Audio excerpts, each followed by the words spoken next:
Hello! Oh, avec les beaux petits cheveux. C'est magnifique. Alors, bien, bonjour tout le monde. Bonne année. En passant, bonne année. Oui, nous sommes rendus le 4 janvier, mais je vous souhaite tout de même la bonne année. Bonne année 2026. Et on se lance à l'aventure dans le monde du rêve, mais surtout du dessin. Donc, je vous souhaite déjà à la base plein de rêveries et tout ça et plein de créativité pour 2026. Et aujourd'hui, justement, on amorce ça du bon pied. Bonjour aux gens qui se branchent en passant. J'ai comme perdu l'habitude de faire mes lives, mais bienvenue. Alors, on se lance à l'aventure de créer petits paysages à l'aide de stylos et crayons de bois. Et puis voilà, si jamais vous avez des questions, bonjour Lynn. Donc si vous avez des questions, écrivez dans les commentaires. Je me branche sur mon ordinateur aussi en même temps. Oups, un peu plus que mon ordinateur se fermait devant moi. Good. Alors, branchez-vous, installez-vous confortablement et on part dans cette belle aventure. Moi, je me mets le tout sur le... Voilà, sur mon ordi. Bonne année Anne-Marie aussi. Bonne année à tous. Donc, je tourne la caméra. Là, merveilleux. Hop. Et voilà. Donc, vous voyez, je suis pas installé comme à l'habitude. Je vous avais montré dans les photos pour annoncer l'événement et tout ça, du live, des petites images faites au stylo, puisque vous êtes nombreux et nombreuses à aimer ces petites images faites au stylo. Je vous montre un petit peu aujourd'hui comment créer à partir de stylo et le rendre en couleur aussi grâce au crayon de bois. On va s'inspirer de mes totems, mais pour transformer le tout en paysage fantastique. Donc, on va rendre les choses un peu de façon démesurée, par exemple. Alors, par exemple, si on y va avec ces petits totems-là, moi j'aime bien, justement, pour se plonger dans le monde du rêve fantastique, etc., prendre un petit carnet. Donc là, c'est un carnet à croquis, justement. Là, j'ai travaillé ça ici avec du Nitram. C'est comme du fusain, mais qui est soluble à l'eau. Donc, on peut se le faire là, justement comme de l'aquarelle. Ça, je l'avais fait justement avec des marqueurs à l'eau mélangés avec. Mais là, cette fois-ci, pour la situation, on va le mettre à l'horizontale, format paysage. Et on va transformer le tout en petit paysage. Alors, comment je procède souvent lorsque je recherche à faire des ambiances et tout ça? Je m'inspire de quelques éléments. Là, j'ai déjà un élément de base que moi-même j'ai fait, les totems avec ma petite souris Thomas. Et là, je vais partir de ça et je vais démesurer le tout. Je vais faire, par exemple, comme des micro-îles vikings dans l'eau, admettons. OK? Alors, je tasse mon dessin. On se lance avec notre stylo à billes. C'est très important de travailler avec stylo à billes et non un stylo style jet d'encre. Parce qu'à ce moment-là, je peux contrôler la pression de mon crayon et ce qui va contrôler aussi la quantité d'encre qui va sortir. Alors, pour mon ensemble ici, j'aime bien travailler au tiers. Donc, on s'imagine, par exemple, que ma page ici, paysage, elle est séparée en tiers. Bon, le faussement en tiers, un peu comme le quadrillé que vous voyez des fois dans votre appareil cellulaire, si vous voyez des guides quand vous prenez des photos. Ou lorsque vous faites l'ajustement de photos, souvent on va voir un genre de petit quadrillé. Là, je les ai fait très pâles, juste pour dire que j'effleure ma mine sur le papier afin de voir des petits repères. Normalement, moi, je ne le fais pas dans mes habitudes, je l'ai en tête, dans mon imaginaire, mais pour vous aider, Voilà, vous pouvez le tracer, mais très, très, très pâle. Si jamais vous travaillez au crayon graphite, utilisez par exemple un 5H sans appuyer sur votre papier, juste pour que ce soit un trait très pâle. Donc, je vais situer mes éléments. Par exemple, si je veux avoir mon île, je vais mettre un accent de mon île à la croisement de mes lignes. OK? Ça va attirer le regard, c'est des lois, là, ça vient un peu de la loi de la règle d'or. Et pour simplifier la règle d'or, en fait, la loi des tiers est apparue. Donc, c'est vraiment, on sépare en 3 parties, à la verticale comme à l'horizontale, et à la jonction de ces lignes-là, on met les points forts, les points focus. D'où pourquoi que là, je me décide de mettre une genre de petite île ici. Je pourrais mettre une petite île légèrement plus grosse, plus haute, mais plus petite. Ici. Puis mon horizon, j'aime bien travailler sans horizon, moi. C'est un peu étrange, mais c'est ça. J'ai une vue un peu aérienne, vue d'oiseau. Et là, je vais mettre un totem démesuré. J'aime bien mettre mes éléments très flous, juste pour laisser une empreinte un peu de ma composition, voir vers où que je m'en vais d'abord, pour ensuite peaufiner mes éléments. Est-ce que nous sommes obligés de mettre des éléments à chacun des croisements de lignes? Non. OK? On aime bien le nombre impair, donc moi je touche à 3 points focus, on peut y aller de la sorte, ça crée l'aspect triangle. Donc, intéressant. Je parle aussi de 3 éléments. Donc, oui, là, j'ai un gros totem. J'ai une petite île, une grande île là. Alors, si je veux avoir encore élément de 3, je pourrais mettre une île.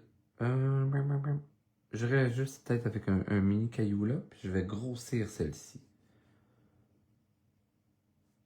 Je vais la mettre un peu plus difforme. Et là, je regarde ma composition.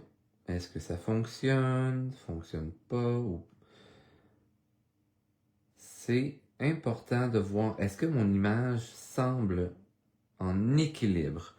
Donc, si j'ai un immense élément à droite, je dois laisser plus d'air à gauche avec un petit élément pour rebalancer le tout.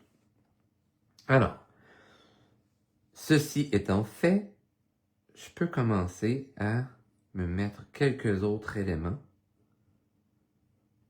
Donc, je me dis, je pourrais avoir quelques petits rochers. Admettons que le totem est comme un phare en même temps. Totem égale visage déçu.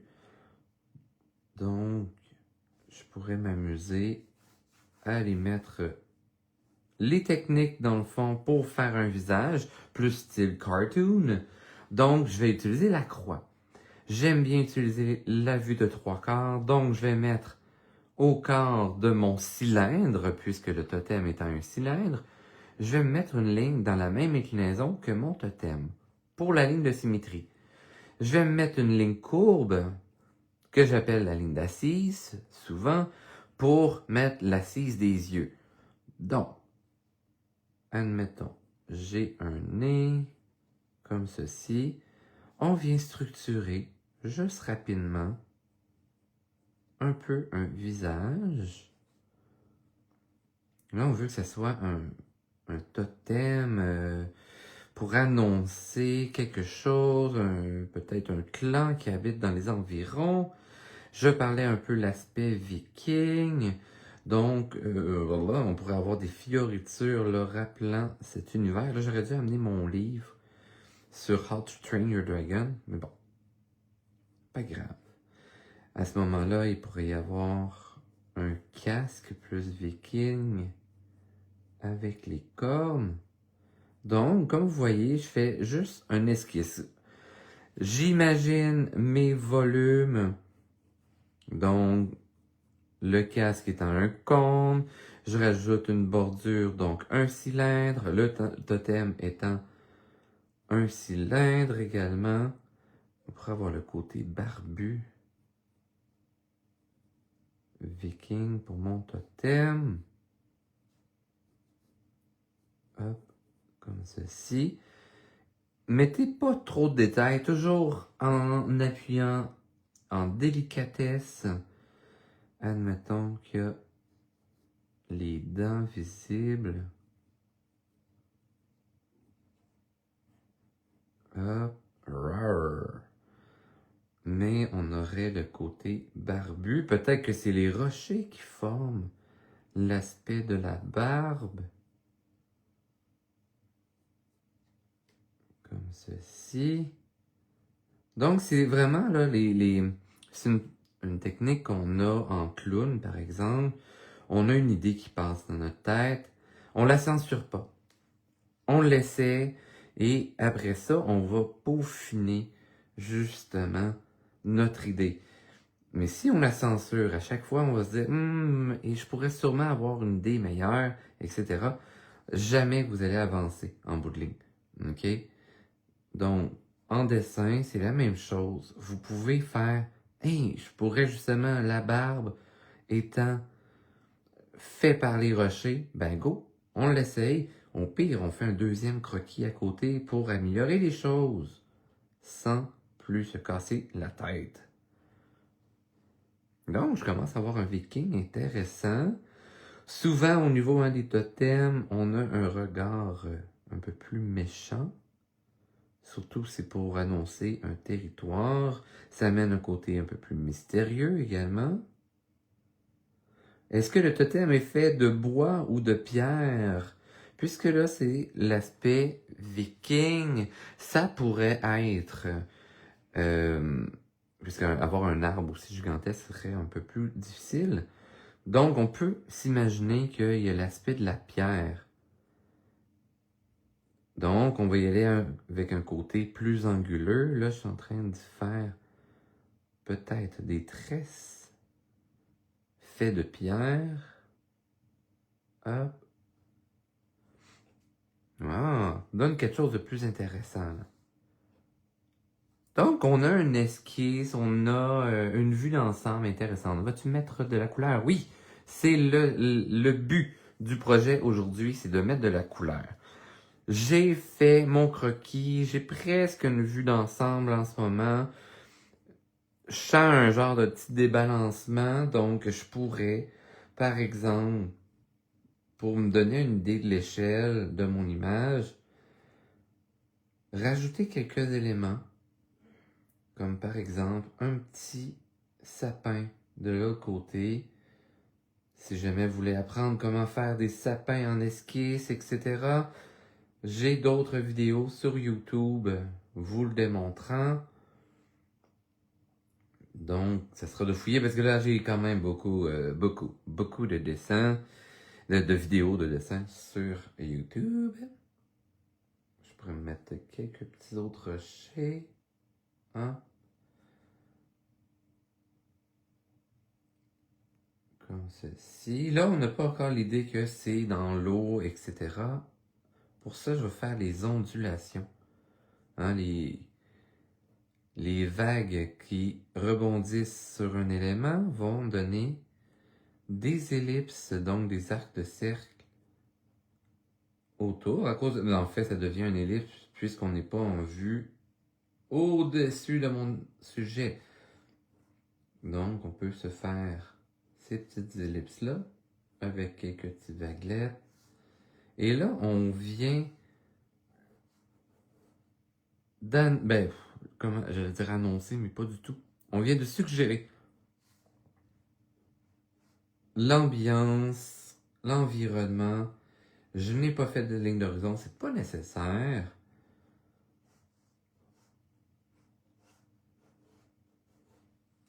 Et voilà, déjà, j'ai une meilleure balance. Je sens un petit déséquilibre, je sais vers où que je vais m'en aller pour... Tiens, je sens que c'est trop massif à droite et un peu trop léger à gauche. Pour équilibrer le tout, vous allez voir, je vais rajouter un petit élément plus tard. Mais on a une belle vue d'ensemble, intéressante. On a une structure initiée pour notre structure rocheuse. Mais avant de mettre plus de détails avec mon stylo, etc., je vais y aller avec les crayons de couleur. On va s'amuser à faire des ombres et lumières pour donner vie à tout ça. et ajouter un peu de dynamisme à mon image. Alors, je vais y aller avec le kaki, point de vue du sapin. Ça, je sais déjà un peu les couleurs que je voudrais. Donc, encore une fois, je n'appuie pas trop fort. Je viens proposer, puis dans le fond, juste suggérer un peu quelques touches de vert. Dire, OK, là, je peux avoir de la verdure. En appuyant pas trop fort, c'est que je ne sature pas nécessairement tout mon papier également. OK? Ensuite, je pourrais venir mettre une petite touche de mousse, par exemple, sur le dessus du casque, sur quelques portions des cornes pour faire comme, OK, j'ai un environnement plus humide. Par le fait que j'ai mis du sapin, on s'entend, on n'est plus dans le nord, hein, on est côté plus boréal, les températures plus froides, les endroits où est-ce qu'il va y avoir plus de lichen aussi qui va pousser, ou de mousse sur les éléments. Et je peux m'en servir en même temps pour faire de l'ombre. Commencer à initier les endroits qui auraient plus d'ombre. Bien entendu, tout ce qu'il y aurait un creux, hein, où est-ce que l'eau va stagner un petit peu plus, il va y avoir un développement de mousse ou d'algues, hein, même si je suis sur un rocher, peut-être selon les marées, il y aurait cet élément-là et toutes les portions de roche également. Hop là, allez, c'est parti pour la Loire. Et encore une fois, je vais juste de façon esquisse. Je veux pas préciser vraiment le travail très très vive et tout ça. Ah oui, j'aurais pu mettre de la neige, Anne-Marie, mais là, je vais y aller avec le côté humide et tout ça, moins hivernal. Question d'utiliser un petit peu plus de couleurs. Sinon, j'aurais été dans les tons de bleu, violet, etc., mais un peu moins de verdure. Là, je vais aller plus avec les couleurs écosse, les verts mousse, un peu comme dans Rebelle. Côté des Écossais, on s'entend, hein, après les Vikings, ce fut l'Écosse, etc., là. Donc, on reste dans la même saveur de paysage. J'ai déjà initié une petite touche de vert.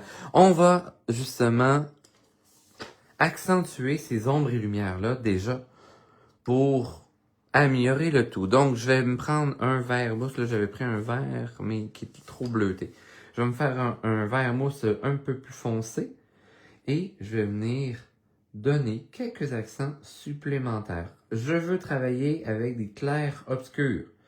Je veux accentuer justement ces ombres et ces lumières. Donc, je vais me laisser des endroits plus sombres. Donc, je vais appuyer plus fort avec mon crayon qui est plus foncé. Et je vais me laisser des touches dans mon papier qui vont être couleur beige. Donc, la couleur de mon papier.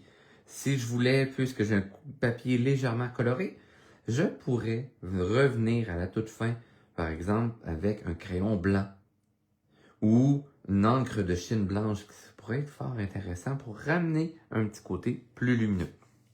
Pour l'instant, on va le garder comme ceci, mais vous voyez que l'île prend un peu plus de 3 dimensions. Là, de ce que je vois en vidéo, je suis désolé, mon zoom fait un zoom sur ma main, fait que ça vous rend l'image un peu floue. On va essayer que ça ne le fasse pas, mais c'est le focus automatique de mon cellulaire et il focus sur l'élément qui est le plus proche. Alors, je suis désolé, l'élément qui est comme même en action. Alors, je fais la même chose ici avec mon crayon qui est légèrement plus foncé que le premier. Je vais venir faire de l'ombre. Fait que je m'imagine que la lumière arrive de par en haut à droite. J'aime bien faire ça là, quand je vous donne des explications. Même quand je fais mes projets personnels, j'ai une forte tendance à mettre mon éclairage en haut à droite. Et je vais venir imaginer que toutes les portions à gauche vont être plus sombres si, par exemple, l'arcade sourcilière ici fait de l'ombre dans l'orbite de l'œil, Je vais y aller à l'inverse à ce moment-ci, puisque c'est le côté concave. L'arête du nez fait une ombre portée sur l'œil également. Donc, je vais m'amuser de cette façon-là. Et là, en passant, là, c'est que je vous fais cette petite présentation-là pour voir est-ce que ça vous parle de faire des genres de petits paysages comme ça, avec couleurs, sous formule esquisse, bien entendu, pour apprendre à jouer aussi avec les ombres et lumières, dont les ombres portées. OK? Donc, écrivez-moi dans les commentaires si c'est quelque chose qui vous intéresse. Parce que j'ai tendance à vouloir vous dire que la session d'hiver sur Zoom sera avec ce genre de thématique-là. Faire des micro-paysages dans un cahier de voyage pour vous créer des petits mondes imaginaires. Là, ça a l'air volet très esquisse, mais vous allez voir, on va améliorer le tout à l'aide de stylos, de crayons, avec des couleurs. Puis, c'est aussi apprendre à faire un paysage, un sujet, sans trop se casser la tête. On s'entend. Et de tester. OK? Sans vouloir faire le dessin parfait. OK? Je veux pas que vous fassiez, comme je vous ai montré en début là, de vidéo ici, une image plus léchée avec les stylos et tout ça, avant de vous lancer sur la couleur. On reviendra par la suite avec justement le stylo pour préciser. Mais là, ça nous permet d'explorer nos ombres et lumières, de structurer notre image avec tout ceci. Hop. Et de donner forme à notre idée. Mais tout ça en improvisation en même temps. Donc, pour l'instant, oui, ça a l'air d'une grosse mode verte. Vous allez voir, on va améliorer le tout. Mais ça me donne une meilleure vue d'ensemble en ce moment. Donc, je peux accentuer les traits, par exemple, du sourire. Donc, au lieu de me tenir au stylo, je ferai ma structure de mes traits au crayon de couleur. Ce qui va donner déjà une saveur, pas quelque chose qui goûte, là, mais tu sais, une idée, une ambiance d'ombre et lumière dans votre sujet ici. Alors, il me reste une petite zone ici. Hop là, la corne. Elle est mieux travaillée. Good. Good, Karine. Ça donne envie d'apprendre à faire ce genre de dessin merveilleux. Je prends une gorgée de café juste vous lire un peu. Anne-Marie dit qu'elle adore ça, que c'est super cool. Isabelle va être contente. Merveilleux. Linda, merveilleux, toujours à l'écoute. Et Karine, ben voilà, ce serait cool. Hein? Fait que, justement, écrivez-moi dans les commentaires qui serait intéressé à prendre le cours de dessin sur Zoom. Parce que je vais essayer de l'annoncer cette semaine.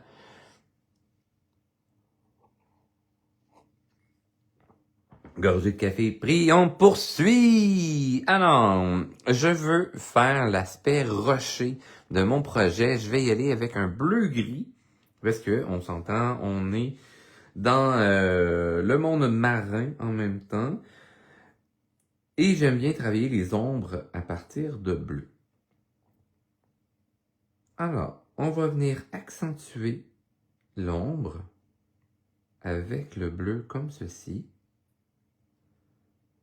Mais je vais comme en faisant quelques traits et après ça, je vais venir explorer avec l'hachurage. Comme ceci, puisque c'est un rocher, il y a une texture. Donc, on y va d'une façon un peu plus brute. Hop. On imagine que le nez est légèrement courbé vers le bas. Important, vous n'appuyez pas trop fort sur vos crayons vous êtes mieux de toujours y aller progressivement. Je dépose la couleur, je regarde, je sens comment ça réagit avec mon papier et les autres couleurs que j'ai mis préalablement. Et après ça, en passant plusieurs fois, là, ça va donner de la couleur sur mon papier. Mais si vous appuyez fort directement, ben voilà, vous allez saturer votre papier et vous ne pourrez plus superposer les autres couleurs par la suite. Donc, on y va avec le petit bleu. Vous voyez que j'explore justement les effets d'ombre que je peux appliquer. Souvent, je vais me faire un genre de trait. Je vais y aller très pâle. Je m'imagine, après ça, je visualise qu'est-ce que ça pourrait donner en liant plus fort. Et hop, après ça, on passe à l'action.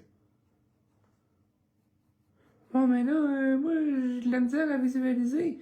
C'est pour ça que ce genre de projet est fait pour explorer. Vous forcez à visualiser, d'où pourquoi que je vous demande de faire ça pâle pour commencer, et ensuite on appuie plus fort. Ça va vous aider à acquérir de l'expérience, et ensuite à prendre de l'assurance lorsque vous allez travailler. Là, je manque de 3 dimensions justement dans ma structure ici. Alors, je vais y aller beaucoup plus foncé sur la portion de gauche, toujours en gardant des petites portions plus lumineuses. Hop, comme ceci.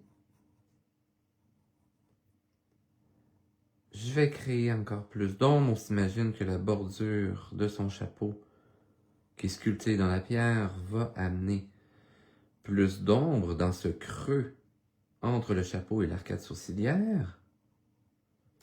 Comme ceci. Ouais, mais là, pourquoi ton chapeau, puis même la face, tout ça, c'est de la même couleur? Ben, c'est que dans le fond, hein, c'est tout un totem est fait de la même matière, ou presque. Imaginez que ça, dans la nature, il aurait fallu qu'il peigne et tout ça, ça deviendrait compliqué.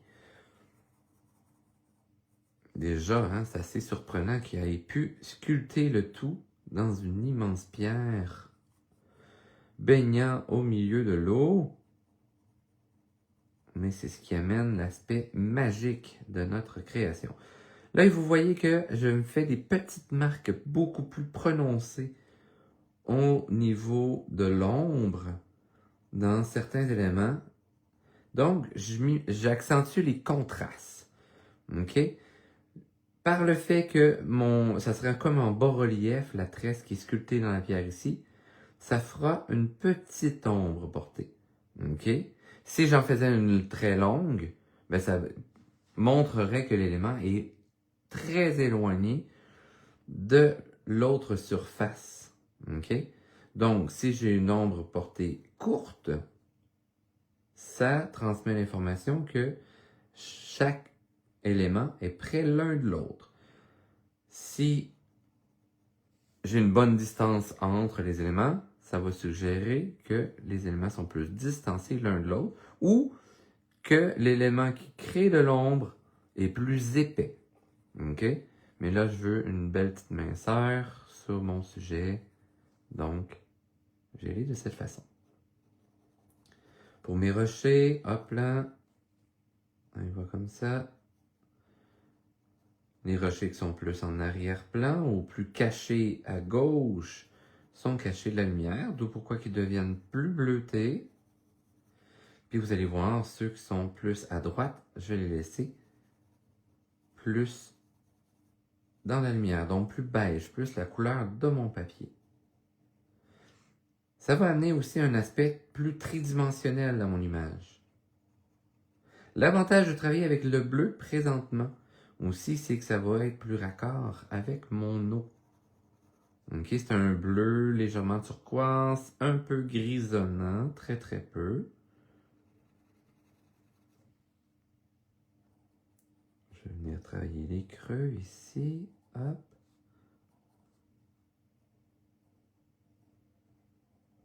Et on veut l'aspect croquis. Hein? On essaie de conserver ça. On veut pas les traits propres. Ce qui peut être intéressant aussi dans un livre à colorier, si jamais vous utilisez mes ensembles à colorier, vous pouvez y aller d'une façon plus gestuelle pour faire les ombres et lumières, quelque chose de moins léché, au contraire de ce que moi je fais presque tout le temps dans les ensembles à colorier. Mais ça va vous enlever cette pression de faire quelque chose de parfait, mais de mieux comprendre les ombres et lumières. Donc, admettons justement que mon totem fait une ombre portée sur mon eau, ce qui est fort possible. Je vais aller chercher. Donc, on s'imagine que la lumière arrive par en haut à droite.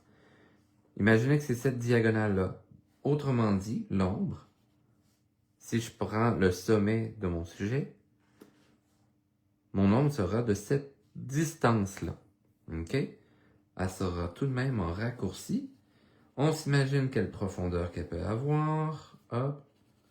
Donc, ce petit morceau-là aussi. Et voilà. Même chose pour l'autre île et le sapin. Ces éléments-ci sont plus courts. Hop. Tout simplement. Après ça, on peut avoir les petites vaguelettes. Hein, les creux de vagues.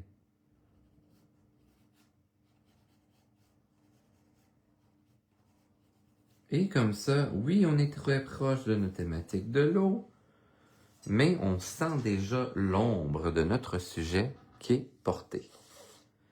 Oh, salut Christiane! Ah, good, tu vas aller... Ben oui, hein, il est un peu tard pour toi, t'es en Suisse. Hop, attention, je vais essayer de lire les autres commentaires.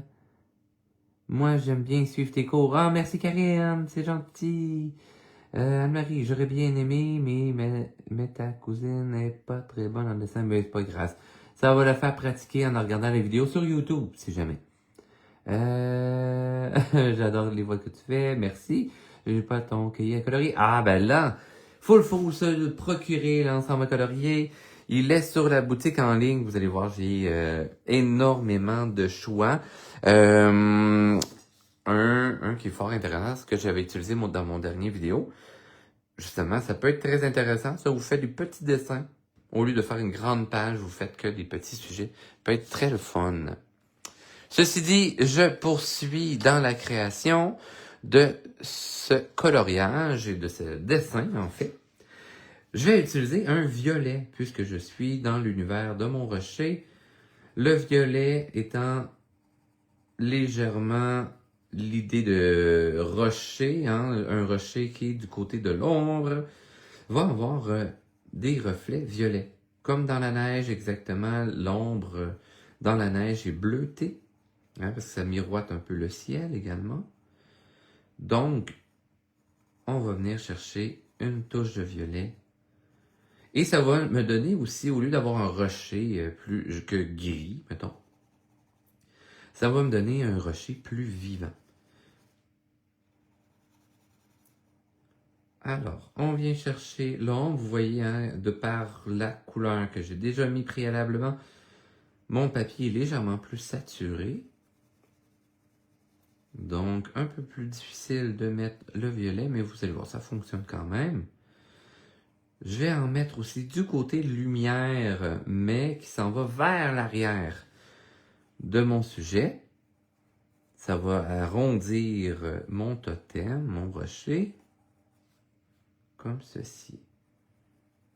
Je vais me garder quand même un blanc de papier très important, un crème, parce que mon papier est crème.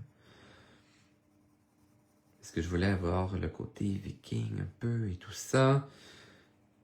Donc l'aspect vieillot, parchemin, pour ça de travailler sur un papier coloré peut être fort intéressant. On va aller chercher la forme du nez, de la moustache, de mes dents, ici, hop. Le creux des rochers. Et les rochers que j'ai déjà mis dans le bleu, je vais tout de même repasser avec mon violet pour que le tout soit uni. Ben, pas uni d'une seule couleur et tout ça, mais que j'aie quand même un équilibre dans ma balance de couleurs. Si je faisais que certains éléments avec mon violet, il y aurait quelque chose qui manquerait, là, tu sais, on sentirait qu'il manque de logique à quelque part. Même si on essaye d'être super créatif, original et tout ça, il faut penser avec ce petit côté logique pour que votre image soit bien équilibrée. Fait que souvent, on va suggérer, tu sais, même dans mes sapins, je pourrais mettre une légère touche de violet, puisque c'est comme une deuxième lumière. Hein, la lumière qui réfléchit sur l'eau, par exemple, et qui rebondit sur notre sujet, comme ceci. Et voilà. Donc, on sent déjà là, le tout qui vit davantage. Je vais en mettre également dans mon eau pour amener les petits côtés des vadelettes.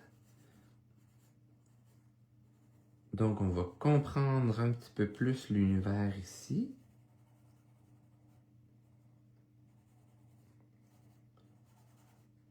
Mais que des touches, hein? On veut pas tout unifier, on veut pas tout travailler. Je veux donner une ambiance. Ah ouais, mais là, t'as dit de pas tout mettre, mais t'es en train de tout faire. Oui, je sais. C'est pour juste mettre une douceur, un genre de dégradé.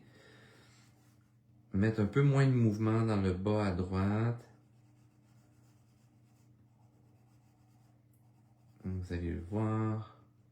Je vais me faire une petite touche dans le ciel.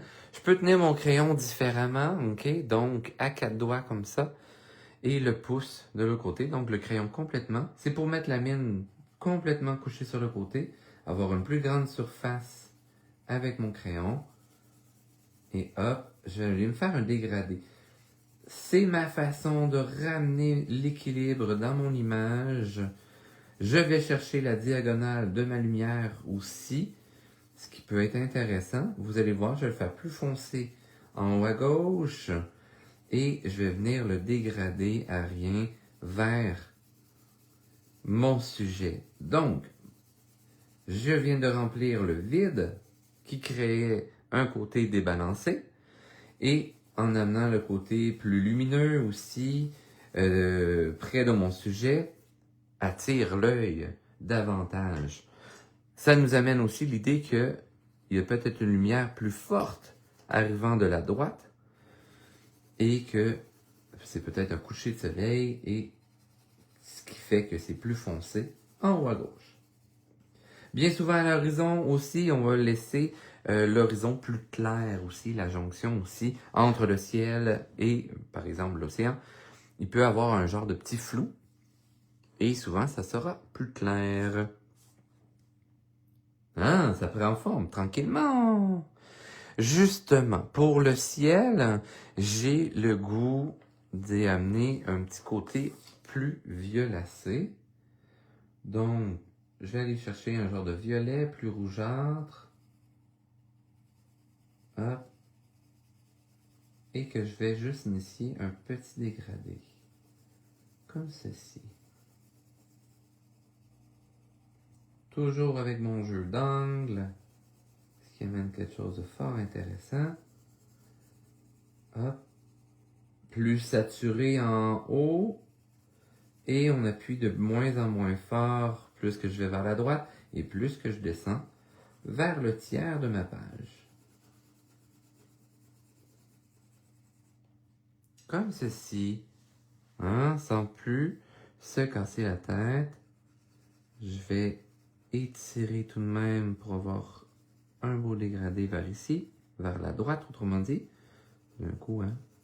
D'un coup, vous allez regarder à moitié ce que je suis en train de faire. Au moins, dans les paroles, je décris ce que je suis en train de faire. Good! Ensuite, je veux amener, oui, ce côté violacé, mais je vais changer pour en avoir un beaucoup plus foncé. Et je vais le ramener légèrement dans mon sapinage pour amener un rappel de la couleur de mon ciel, mais que du côté de l'ombre. OK? Juste pour avoir quelques petits accents. par le fait que le violacé est sur mon vert kaki, il va se transformer légèrement en brun, de par sa composante. OK? Oui, je sais, je ne vous ai pas encore fait de cours sur le cercle chromatique, la composante des couleurs et tout ça. Ça viendra, mais pour l'instant, voilà. Je vous donne quelques petits cues comme ça, mais ça risque d'être dans mes cours préenregistrés en ligne. OK? Parce que c'est quand même un sujet que je veux pas trop improviser. Donc, on se rajoute quelques petits accents dans nos éléments qu'on a déjà mis. Encore une fois, pour que ça soit raccord. Est-ce que tu vas en mettre de ton eau? Vous allez voir, je vais faire quelques petits accents, peut-être légèrement dans mon eau. Vous allez voir. Est-ce que je sais un peu où est-ce que je m'en vais? J'ai pas préparé mon modèle, là, c'est vraiment une improvisation d'image que je fais avec vous. Mais vous voyez qu'en donnant des accents comme ça, on ramène l'aspect rocher. Ce qui est intéressant. Puisque j'ai déjà 3 couleurs de mise, hein, dans l'ombre, on a un côté mystère. Donc, le violet, le mauve, en fait, le mauve, violet, foncé, etc. À l'origine, sa signification, c'est le mystère que cela amène. D'où pourquoi qu'on va chercher beaucoup ça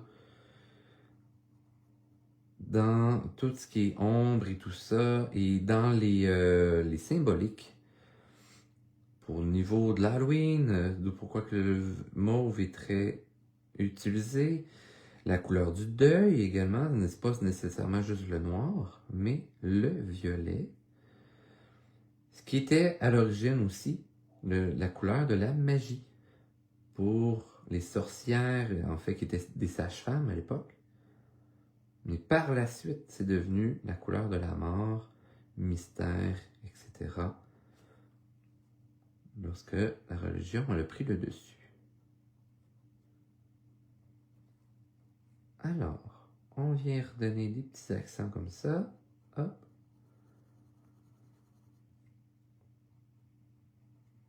Le nez pourrait faire une petite ombre portée sur la moustache. Accentuer ici.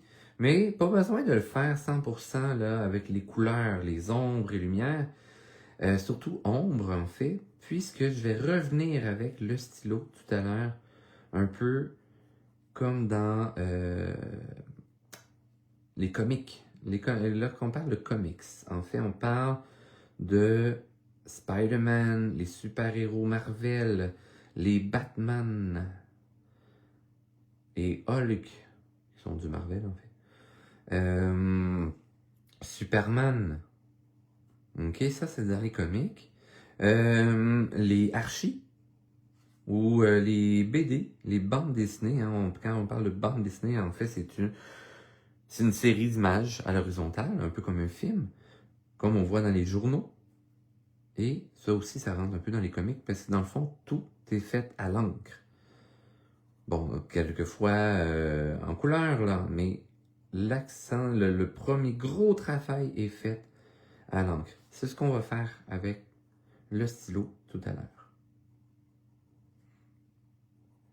Alors, on ressent toujours quand même l'idée du vert en mettant mon violet ici pour accentuer les ombres et lumières. Oui, j'accentue le volume de mes éléments, mais je me ramène tranquillement vers l'aspect du rocher. Hein, parce qu'on veut tout de même que ce soit un rocher, même s'il y a plein de vert et de bleu sur mon sujet. En superposant mes couleurs, comme ceci, en prenant des grands classiques et non en disant moi je vais mettre du gris. Non, parce que le gris, en fait, c'est une combinaison de nos 3 couleurs primaires, qui sont le jaune, le cyan et le magenta. Moi à l'école j'ai entendu que c'était du jaune, du rouge et du bleu. Oui, si on veut être plus de base, ok?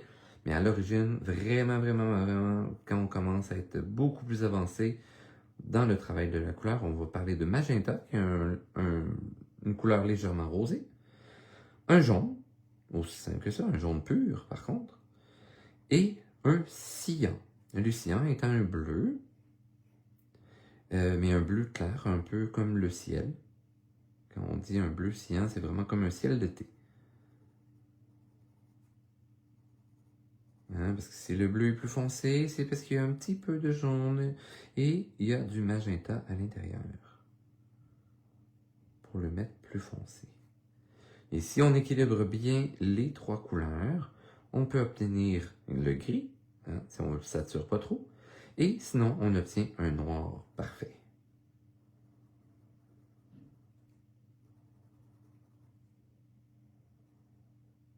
Et hop, hein, vous voyez que le tout se transforme tranquillement.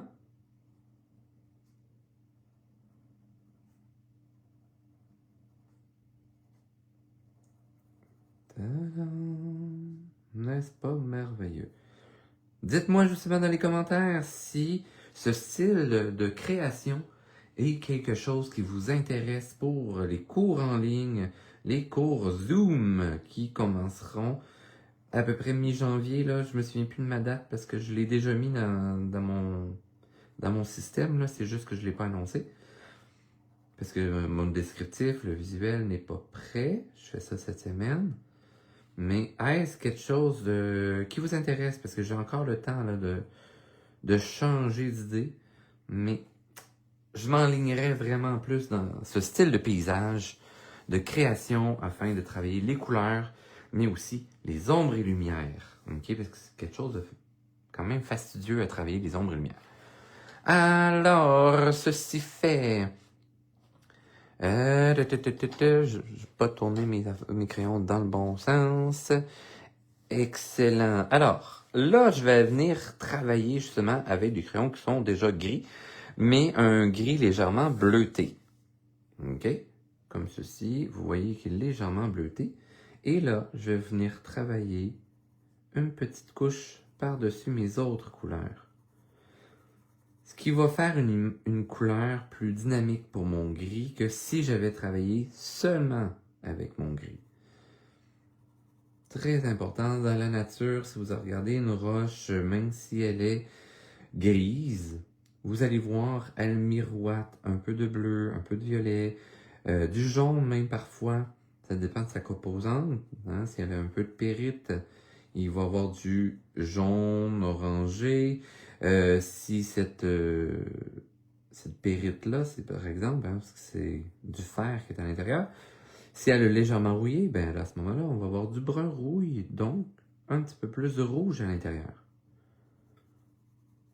Ce qui est intéressant, justement, dans la nature, là, il n'y a rien que, tu sais, comme la neige, on dit que c'est blanc. Mais si vous le regardez à l'extérieur, la lumière est plus jaune, on a un petit soleil, la neige ne sera pas blanche. Ça va être un jaune très pâle. Si un animal a fait pipi dedans aussi. Sylvie! Alors, j'aime beaucoup ça. Votre dessin est très beau. Merci! Mais imaginez, là, avec des cours, vos dessins aussi, là, vont devenir super beaux. Parce que, en plus, là, justement, je me lance sur mon ancienne session, la session d'automne, pour vouloir faire toute la correction cette semaine.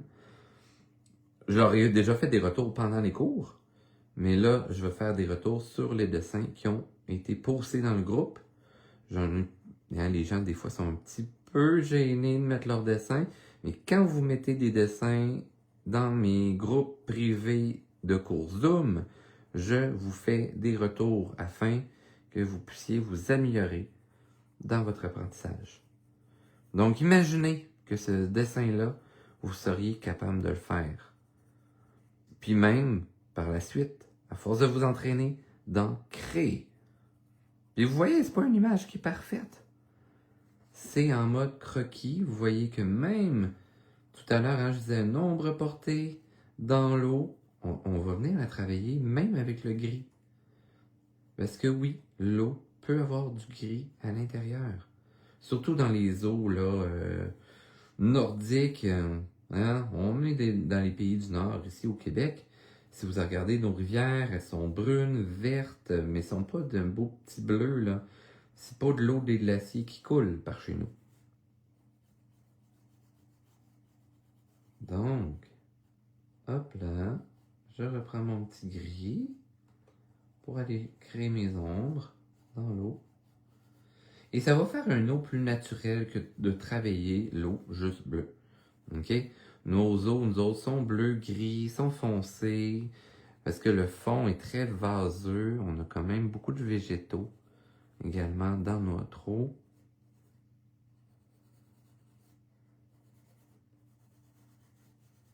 Puis en même temps, hein, nous aussi, on a eu des Vikings au Canada. Terre-Neuve. Terre-Neuve, on a des vestiges de Vikings.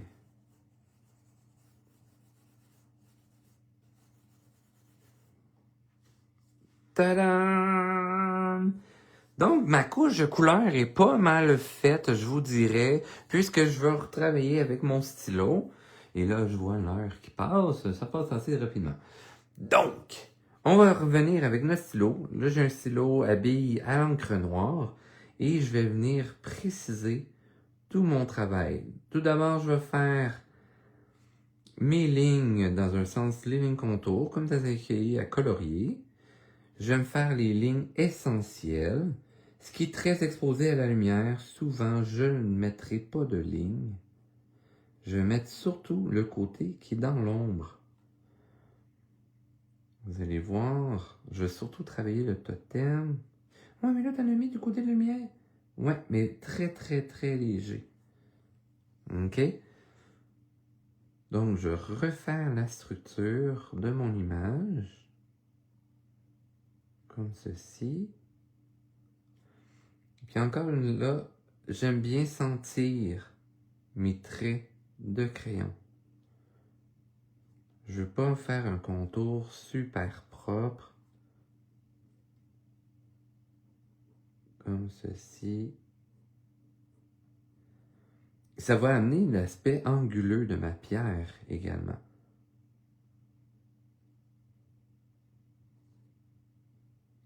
Donc, on veut pas faire un trait en lenteur comme ça. OK? Je vais avec un trait rapide, j'appuie fort, relâche rapidement, ce qui va varier aussi l'épaisseur de mon coup de crayon.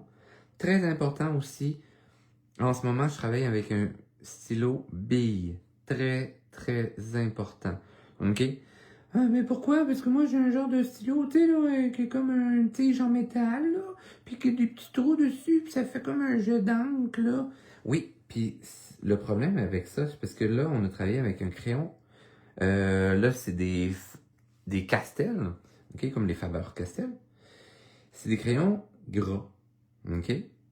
Donc, le stylo, là, qui est un peu plus jet d'encre et tout ça, ces petits trous-là vont ramasser par grattage le crayon Prismacolor ou crayon Faber-Castell ou trucs comme ça. Dès que c'est des crayons un peu plus professionnels, il y a des petites granules qui risquent de rentrer dans les petits trous que vous avez. Et ça va boucher votre crayon. Tandis que le stylo à bille, c'est une bille qui roule pour faire sortir l'encre. Et il y a beaucoup moins de chances que le crayon se bouche. Ce qui arrive avec les crayons stylo à bille, c'est si on enlève le bouchon, puis on le laisse respirer le grand air, ou qu'il est au froid, le crayon va tout simplement sécher ou geler. OK? C'est pour ça, mais après ça, soit vous le faites réchauffer un peu, ou vous le faites rouler la petite bille rapidement sur le papier, puis le crayon va repartir à fonctionner. Contrairement à l'autre qu'une fois bouché, impossible à déboucher. Parce que même sur un papier mix média, par exemple, un papier qui est plus granuleux, des 110 grammes, 200 grammes, etc., qui ont plus de texture, le papier, des fois, va légèrement se désagréger et la fibre de papier va venir boucher votre crayon. Alors, j'ai fait mes traits principaux. Vous voyez, hein, on n'a pas besoin de beaucoup de traits. Là, je vais faire ça aussi au niveau de l'eau. Hop, hop, hop. Et encore une fois, on les veut d'une façon gestuelle. Ça va donner du mouvement à votre sujet.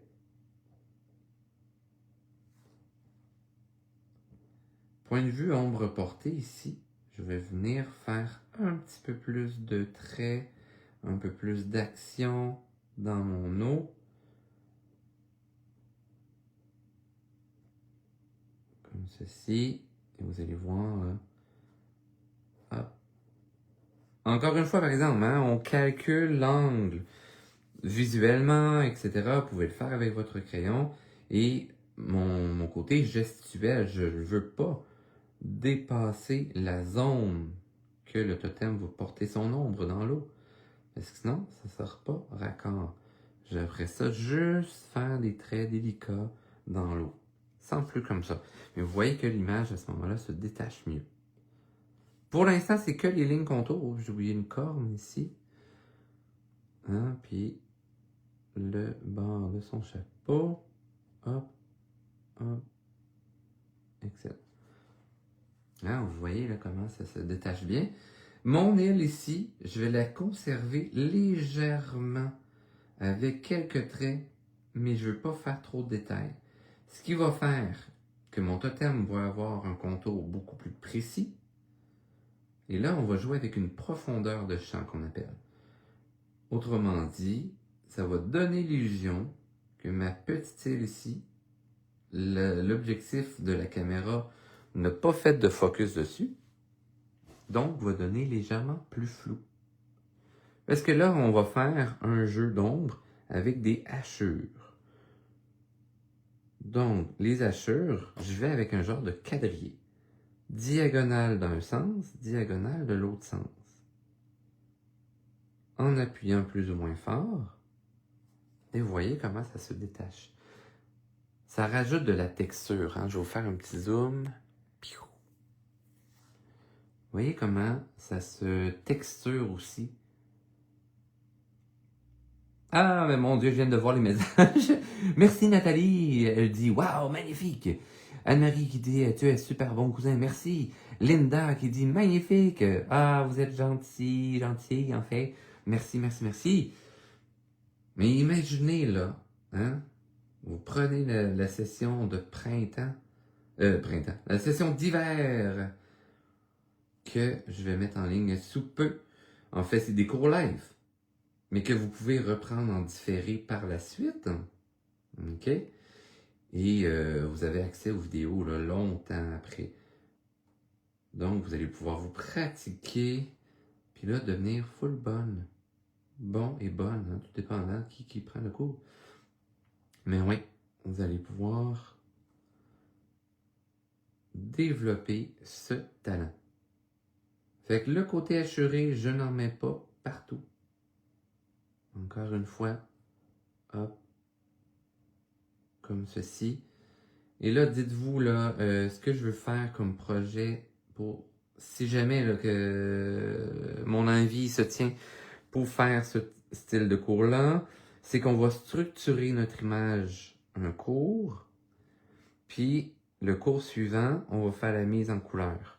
Et comme ça va faire 5 beaux projets au cours de la session. Est-ce que c'est quelque chose qui vous intéresse? Écrivez dans les commentaires. Si vous écoutez en différé sur Facebook pendant les 30 jours, ben, dans les commentaires, je vais pouvoir le lire. Sinon, si vous l'écoutez sur YouTube, parce que oui, je vais mettre la vidéo tout à l'heure sur YouTube également, hein, dans ma liste de nombreuses vidéos qui sont disponibles. Mais écrivez aussi dans les commentaires, ça va me faire plaisir de vous lire. Et ça va me faire plaisir justement de vous créer les cours. Parce que là, je sais qu'il y en a qui ont fait des demandes pour mes cours sur la perspective. Ça, malheureusement, ils ne sont pas encore montés.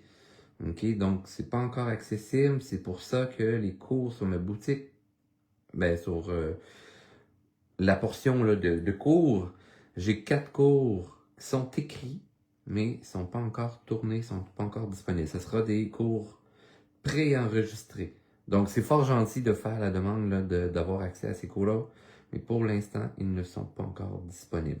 À surveiller mon site internet, parce que vous allez voir, Objectif 2026, justement, c'est d'avoir plein de beaux cours préenregistrés disponibles à vous, et vous allez voir accès là, soit en l'achetant, le cours, ou en vous payant des abonnements annuels, etc., pour avoir accès aux cours, ce qui va vous donner aussi des rabais sur la boutique en ligne, des rabais sur les formations sur Zoom, plein d'affaires de même.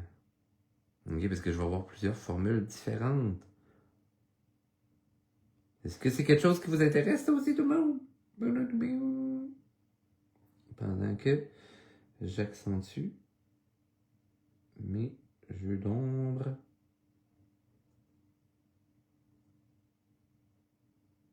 Hop. Toujours en quadrillage, hein, les petites ombres en tout cas, je dis toujours. Dans les mangas et dans les comics, ce n'est pas toujours vrai. C'est pas toujours en diagonale. Parfois, ils utilisent également du pointillisme. C'est comme plein de petits points rapprochés. Mais moi, ma technique que j'utilise, c'est beaucoup le quadrillage. Dans différents angles. Comme ceci.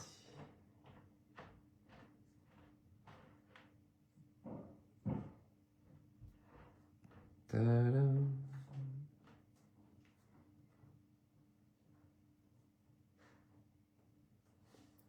Hein? N'est-ce pas merveilleux? Je vais vous faire un petit zoom out ici. Et pour ajouter quelque chose de fort intéressant, pour montrer le côté démesuré de la scène, j'aime rajouter des petits oiseaux qui volent autour de mon sujet.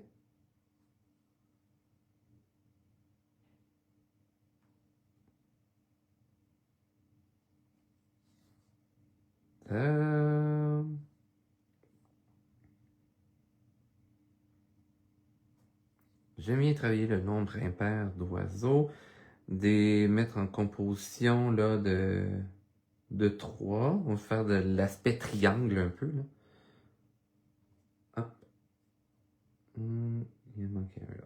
Ah non, il en manque un ici. Vous voyez, un plus concentré proche de mon sujet, puis après ça, j'en fais quelques-uns distants.